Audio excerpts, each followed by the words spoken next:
Boom. And we are live, and even better news. It looks like Zoom, YouTube, whatever that interface is working again. So we're very happy that that little snafu has been fixed. But of course, we do not let a little bit of that keep a good man or a good woman down. Here we are, over 36,000 strong and growing, building and creating those that will write history in the future, because we are building the winners. We are the winners. The winners write history. So why don't we just win so we can leave a great legacy for those that have come before? Non-player characters, NPCs, you hear a lot about that. I'm coming to you live from the heartland, right to your heart, Jeffrey Daugherty, your happy contrarian, the Christian whistleblower, helping you learn how to guide your own spirit, master your own ascension, be your own guru, and unindoctrinate yourself. Yes, Jax, you know there will be a lot more podcast excellence today. Lindsay, good to see you. Many people flowing into the chat room, and we talk a lot, and we speculate a lot about what NPCs are. Now, I'm not saying that we're wrong. I'm saying that maybe we're not totally right. Because what about the possibility, and we discussed this a little bit with Tom Montauk the other night on Last Stand with Jay Campbell and Tom Montauk, and we talked about the NPCs, which basically means a non-player character, and it comes from the gaming world.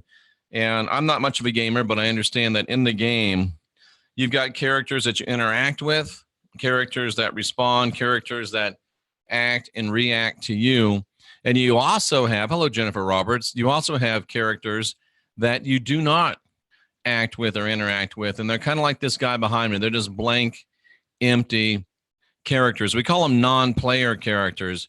I've asked myself and considered, Tracy says like extras in a movie, I've asked myself and considered, is it deeper than non-player characters, or are there more than one type of NPC? Could there be a non-primary character? An NPC, non-player character, would be one that doesn't have the capability of playing, just as part of the background, like furniture, so to speak, animated furniture. But what about people, hello in Olympia, Washington, what about people that are non-primary characters? That meaning that they're fully functional human beings capable of having spirit and moving in spirit, and yet they do not have resident spirit in them.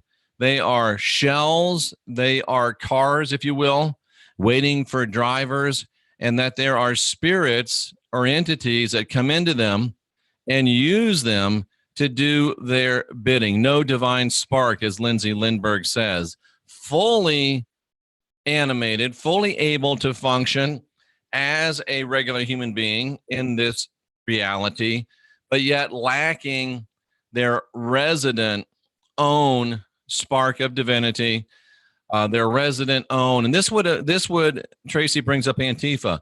This would go a long way towards explaining the Antifa types. This would go a long way towards explaining the people that walk into a theater and just begin to shoot up and do these things. We've rental units. We've always assigned it to MK Ultra. We've always assigned it to Tavistock type mind control, and I'm sure that that is a part of it.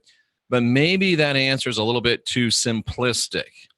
And I would say, Emily says psychopaths, yes and no. I think that psychopaths, many of them do have a resident spirit. It's just a really, really dark one, but it's possible, Kimberly, right? We don't know yes or no on that, but I would say yes and no. Yes and no. Clones, that's not what I'm getting at here, but that's possible as well. So if you've got a character that is not primary, doesn't have their own prime directive, their own prime sentience, their own prime spirit, that spark, that's really the only way you can explain it. They can be vessels that can be used for attacking, other people. I was just speaking with someone on Facebook, a new friend that talked about as you become more enlightened, you become more of a target. I think that's true, but don't let that bother you, because as you become more enlightened, even though you're more of a target, you're much, much harder to um, really do anything to. And you actually get to the place where you are 10 feet tall and bulletproof. Tracy thinks her spirits, that psychopath spirits, are suppressed by trauma. That's possible. Yeah, and I think some of them just embrace it. There's some people that are just busted, busted and broken. But I think we do have non-player characters, or non-primary characters, as well as non-player characters. And the whole point of this is to, number one, look yourself in the mirror and say, am I a non-player character? Do I have a resident spirit? And if there's any question, just say, I'm here. This is mine. I'm taking over. I'm not leaving. And then as people come and go in your life, come across your path, begin to ask, begin to be ready, at least to begin to be cognizant, begin to be aware of the fact that you might have non-primary characters coming across your path, coming into your life, and people that have, and I know that I'm not a psychiatrist, I don't even play one on YouTube. Yet, if you have people in your life, wild mood swings, sweetheart to devil, gentleman to gremlin, if there's these wild, sudden, unpredictable changes, you might be looking at a non-primary character.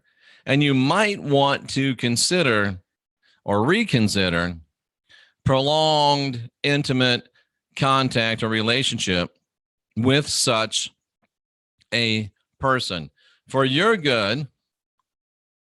And I was going to say for theirs, but really sometimes, like the central figure of the Christian mythos said, love your neighbor as yourself. But guess what? You got to love yourself first. And sometimes you got to love yourself enough to walk away. And if you feel like you're dealing with a non-primary character that has been taken over or is being used by an entity to get you off your mission, have the courage to identify it and have the courage to walk away, because you're no good to anybody else if you're not good to yourself.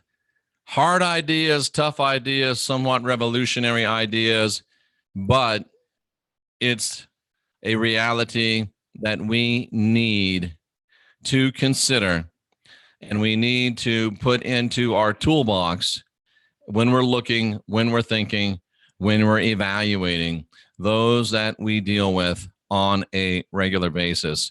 We're the last generation of real humans. It's not always easy being the last generation of real humans. We have a great responsibility to leave a better world if we can, and I think we can, if we'll just guide our own spirits, master our own ascension, be our own gurus. I try to keep this a short show, but T.L. Clark says, can we control NPCs? We don't have to. And I don't know that we should even try to. But we can control ourselves around NPCs, and we can control ourselves not being around NPCs. Wouldn't try to control them. Jennifer says, the longer you stay around them, the harder it is to get away, because the weaker you become. They suck you dry, and not in a good way. They really do, ladies and gentlemen. Been there, done that, have the t-shirt, threw it away. So just keep that in mind. Ponder it as you go throughout your day. I love the level of intellect in this chat room. You guys are amazing, and it rubs off on me, and I like it. Why would you want to control anyone, Gregory asks? Great question. The only one you should be trying to control is the one in the mirror. So with that being said, guide your own spirit, master your own ascension, be your own guru. Those are catchphrases, but they're deep, deep, meaningful phrases. Ponder them. Unindoctrinate yourself. Another deep, meaningful phrase. Ponder it. And we are the last generation of real humans. History's written by the winners. So I say, let's win.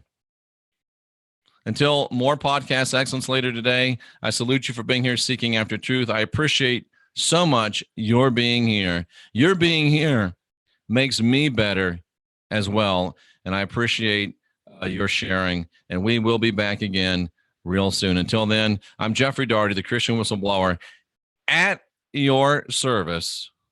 And we'll see you again real soon.